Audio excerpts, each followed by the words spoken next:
Hari bikes NS200 white colour வண்டி BS4 வண்டி மார்க்கெட்டில் ரொம்ப டிமாண்டு. ரேட்லாம் பார்த்தீங்கன்னா ரொம்ப அதிகமாக இருக்கும். ஏன்னா அந்த வண்டி கலரும் சரி பெர்ஃபார்மன்ஸும் சரி சூப்பராக இருக்கும். NS200லேயே 18, 17, 19 அந்த வண்டிலாம் BS4 கார்பெட்டர் வரனால 200 பெர்ஃபார்மன்ஸ் தரமாக இருக்கும். ஒயிட் கலர் இன்னொன்று சூப்பர் லுக்கு தரமாக இருக்கும். இது பார்த்தீங்கன்னா 2018 ஒரே ஓனர் வண்டி, T63 ரிஜிஸ்ட்ரேஷன், சோக ரிஜிஸ்ட்ரேஷன், வண்டி கண்டிஷன் பக்காவாக இருக்குது. இன்ஜின் குவாலிட்டிலாம் சூப்பராக இருக்குது. டயர் கண்டிஷன் எல்லாமே உங்களுக்கு எல்லாமே பக்காவாக இருக்குது. டபுள் டிஸ்கோட வந்துடும். கார்பெட்டர் மாடல் முக்கியமாக உங்களுக்கு இந்த பெட்ரோல் ப்ராப்ளம் இதெல்லாம் எதுவுமே வராது. பெர்ஃபார்மன்ஸும் தரமாக இருக்கும். BS4 NS200 வச்சிருக்கவங்கள்ட்ட கேளுங்க, சூப்பராக இருக்கும்.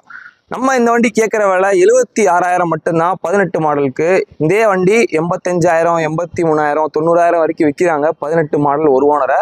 நம்ம ஹரி பைக்ஸில் 76,000 தான் கேட்குறோம். வண்டிக்கு பார்த்தீங்கன்னா போலீஸ் ஃபைன், ஒரே ஃபைன் 12,000 ஃபைனு. அது என்ன பார்த்தீங்கன்னா இன்சூரன்ஸ் இல்லாமல் ஓட்டினதுக்கு 12,000 ஃபைன் போட்டுருக்காங்க. அதை கழிச்சோ கட்டியே நம்ம கொடுத்துருவோம். கழிச்சு கொடுத்தீங்கன்னா வண்டி வேலை 64,000, கட்டி கொடுத்தாலும் 76,000. அதுலேருந்து நெகோசியல் பண்ணி ஃபைனான்ஸ் போட்டு பெஸ்ட்டாக பண்ணிக்கலாம். வண்டி இருக்கட்டும். ஹரி பைக்ஸ் இன்றைக்கி போஸ்ட் பண்ணுற டேட் ஏப்ரல் 22, 2025. மேலும் தகவலுக்கு கீழே திரும்ப கான்டாக்ட் பண்ணுங்கள். தேங்க்யூ.